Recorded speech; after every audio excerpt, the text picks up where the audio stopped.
One death gives reason for a second. The second lends glory to a third. And I curse the Raven Lord who lit the torch for terror in these lands.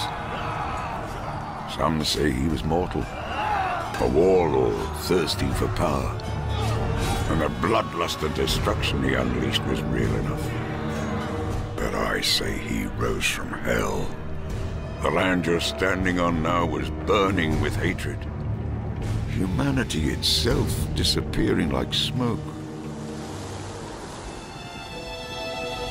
Our salvation, our hope, it came from the heavens. A soldier, furious and magnificent to behold, mighty enough to challenge even the Raven Lord. A heavenly warrior to lead mankind in one deadly battle, and shining through the horror, such a weapon.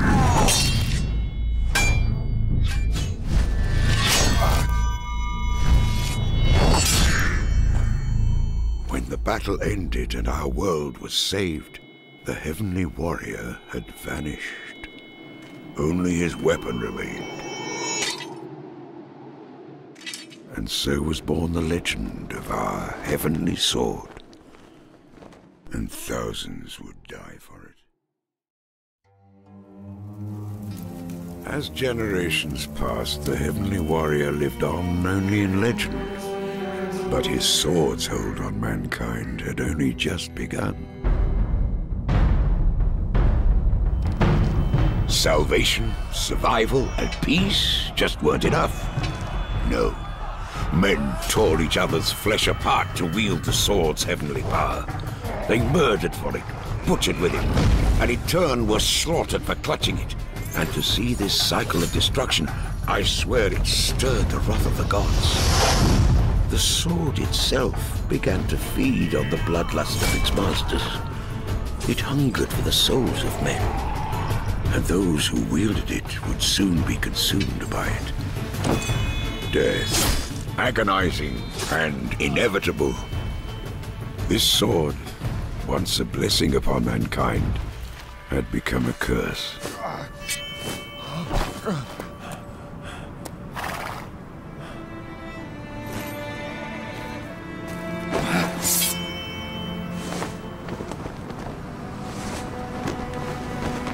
And that was the beginning of our clan's story.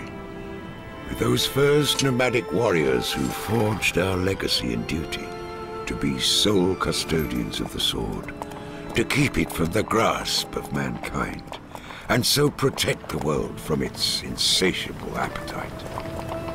Our forefathers moved ever onwards, a symbol of hope for the land. So be proud.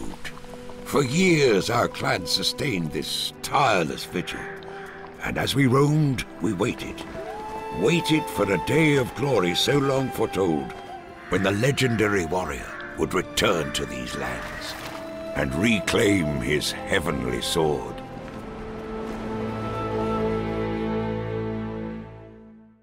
They met in a place of serenity and learning. Two boys, two paths in life ahead. One was to become the cruelest of kings, the other a champion of peace. And how many would perish when those two paths crossed again? Young men of destiny were taught to lead and to win. They faced each other and they fought. It wouldn't be the last time.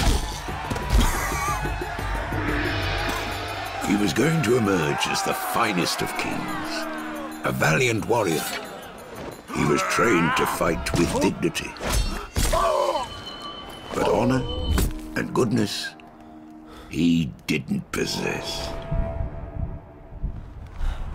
Humiliated, scarred with defeat, his black heart brooded.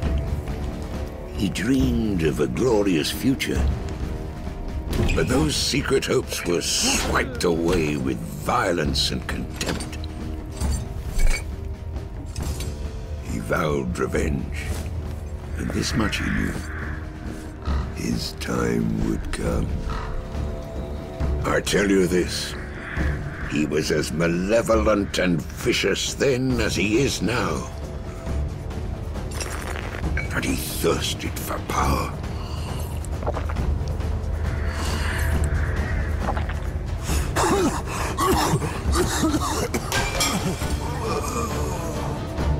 But becoming a king wasn't enough to appease his appetite and rage.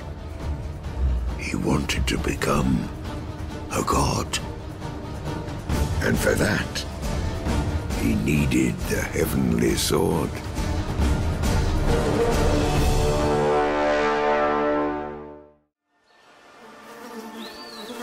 Protecting the heavenly sword from the greed of mankind was an unforgiving life for the clan.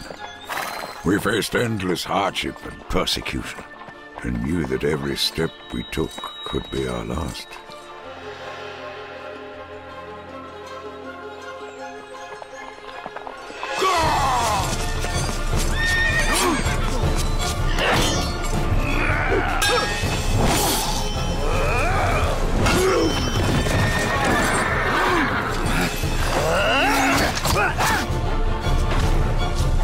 Yes, I fought, and I killed, just as my father did, and his father too. Because we knew that the day would come when our struggles could finally end. It was written that the heavenly warrior was destined to return.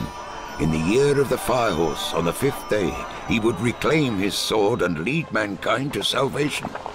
Every generation they'd come, black-hearted warlords proclaiming themselves sent from heaven. And every generation our clan destroyed them. But few of us survived this age-long struggle, desperate to keep the sword safe until the day of the prophecy. Then at last, the time had come. The heavenly warrior would return in a divine birth, a boy savior to grow and lead us into an age of peaceful glory. I was there that night. I felt such emotion. So many I loved had sacrificed themselves for this one moment. And then, what I saw that night will haunt me until I die. How should we react when the prophecy upon which we have built our whole lives shaped our destiny? When all this comes to nothing.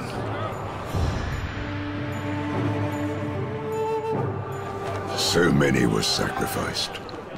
And even that fateful moment claimed one more treasured life. Our long-awaited savior, the returning heavenly warrior, was born a worthless girl. A violation of the prophecy, the death of our hopes. How would this thing save us? Does such a cursed one, a mewling portent of doom, really deserve to live? As our leader, a father, and the bravest man I've ever known, he made his choice.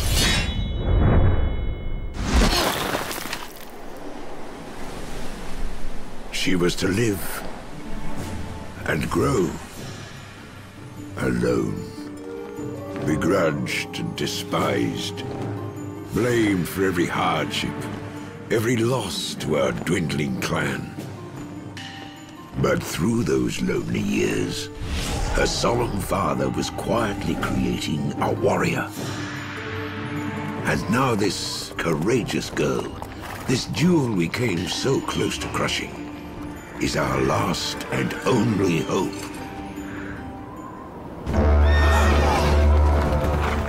And so here we stand, surrounded, outnumbered by 1,000 to 1, as two childhood foes prepare to battle once more. So be brave.